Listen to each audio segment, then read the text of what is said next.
Hey folks, I'm here. The kids are asleep, so I'm just having to whisper a bit, but it's been a long time since I've done a Casper only video, so I thought I'd have a little look, see at what's going on. And it's interesting. So I made this my Casper logarithmic regression band model way back, and it's interesting to see what's happened since. So if we just zoom into sort of the lower time frame, it all really started, well, I've been in Casper since sort of April time, and then a couple of months ago I posted this video on Twitter and also YouTube saying that, you know, if I'm right, we should hit 15 cents by mid-December, and I was basically calling for a best part of a, what was it, 200% growth, or sorry, 300% growth, etc., up to this level here.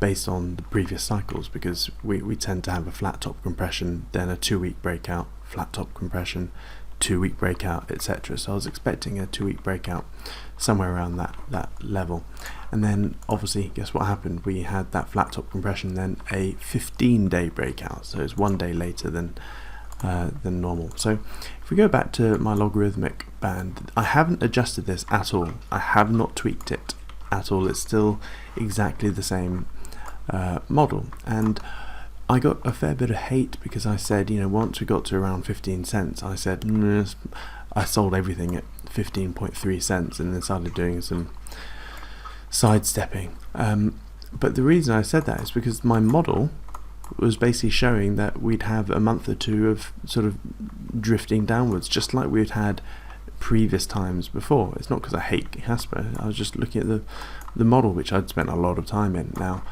time making, and I've got some tweaks I want to do in hindsight. I think this really is probably only about 80% complete. I've got some little revisions that I'd like to do, but the interesting thing here is that yes, history doesn't repeat itself, but it does rhyme pretty damn well.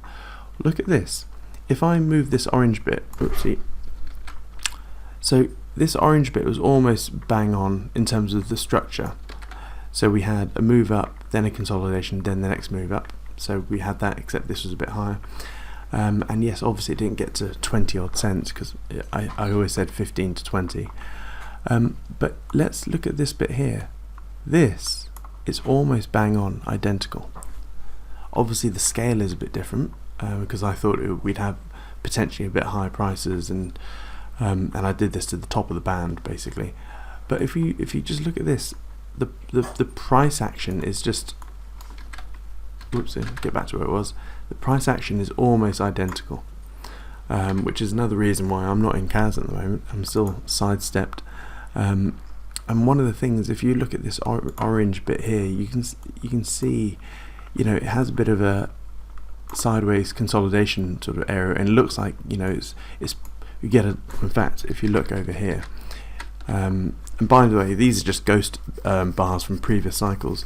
We've got a bit of a double bottom, just like we had the bit of a double bottom here. We had the move up, come back down to test, have a look at that, had a bit of a move up again, and all along it's creating a bit of a baseline here. And well, what happens in the orange bit is that we bust through this baseline here. So I think, yeah, we could most likely see something like, as I've said for a while, 7.5 to 9 cents. Now I know on the KuCoin chart it did spike down to 7 and a bit cents, but, or 7.5, whatever. But for me, that was just someone just going in at market with no regard to the order book and just panic selling. So yeah, I'm still rather bearish, and I'm still of the opinion that we don't have a 10th of January Bitcoin ETF launch. I know I can argue both ways, that it's going up and that it could go up or down, but as I said here, I'd love it to at least hit this support level for TA to be somewhat satisfied. But yeah, I think we with Casper, we won't see the next real leg up until we see a proper bottoming, and basically a double bottom. It's always a double bottom. And also you're probably wondering what are these lines here, and well, this was me.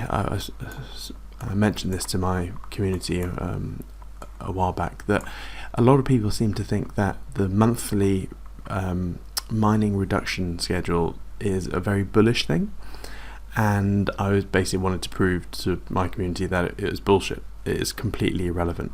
So Casper has this linear emissions reduction schedule. It's very beautiful how it's made, and every month the block rewards reduced to the point where you get roughly a halving every year, which is what these big lines are.